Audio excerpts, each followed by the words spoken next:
et il vous permet d'identifier des mots-clés les plus performants, ceux qui recueillent le plus de clics par rapport au nombre d'impressions, et de filtrer les mots-clés les plus génériques, ceux qui ont le moins de clics par rapport au nombre d'impressions. La définition du CTR, c'est le nombre de clics divisé par le nombre d'impressions, fois 100, c'est un pourcentage.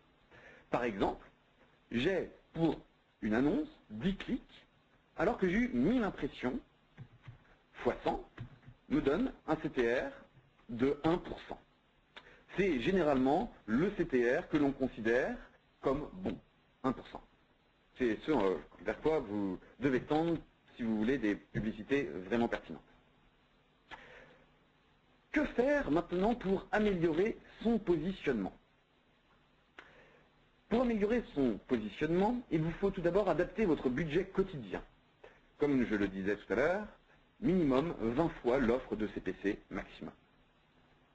Surveillez aussi la position moyenne, qui est donnée dans l'onglet Rapport sous le terme POS moyen.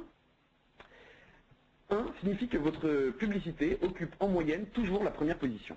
5 signifierait qu'en moyenne, elle est toujours dans la dernière position. Effectivement, il y a maintenant sur les pages eBay 5 annonces AdCommerce. Et en deçà de 5 signifie qu'elle n'est jamais affichée. Il vous faut alors augmenter votre CPC et si besoin votre budget quotidien. De même, vous pouvez améliorer la qualité de vos annonces et la pertinence de vos mots-clés pour gagner en pertinence justement, et notre système prend en compte la pertinence des annonces et favorise les annonces les plus pertinentes en les augmentant un peu en positionnement malgré un CPC plus faible que certains concurrents.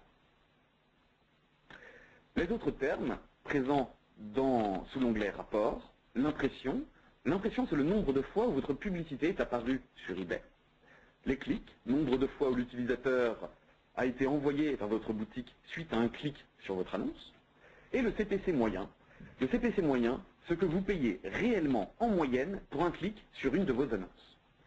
Vous pouvez remarquer qu'il existe une différence entre le CPC max et le CPC moyen. Le CPC max que vous renseignez lorsque vous créez une publicité, que vous éditez une publicité, et le CPC moyen, ce que vous payez vraiment. Pourquoi y a-t-il une disjonction entre les deux? Tout simplement parce que notre service fonctionne sur un principe d'enchère. Qu'est-ce que ce principe d'enchère? Eh bien, je vais vous l'expliquer tout de suite. Attention, dans cet exemple, nous sommes dans un cas où il n'y aurait que 3 positions sur les pages eBay. Imaginons 4 annonceurs.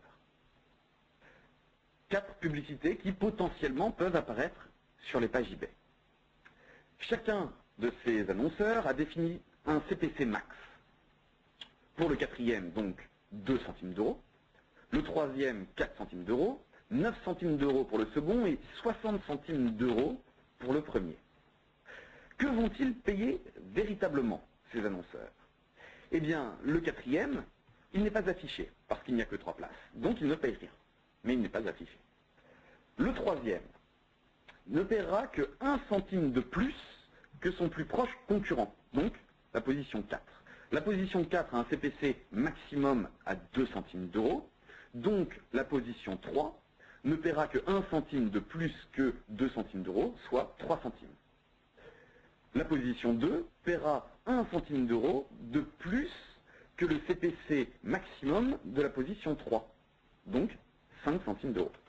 Et enfin, le dernier ne paiera que 1 centime de plus que le CPC max de la position 2, soit 10 centimes.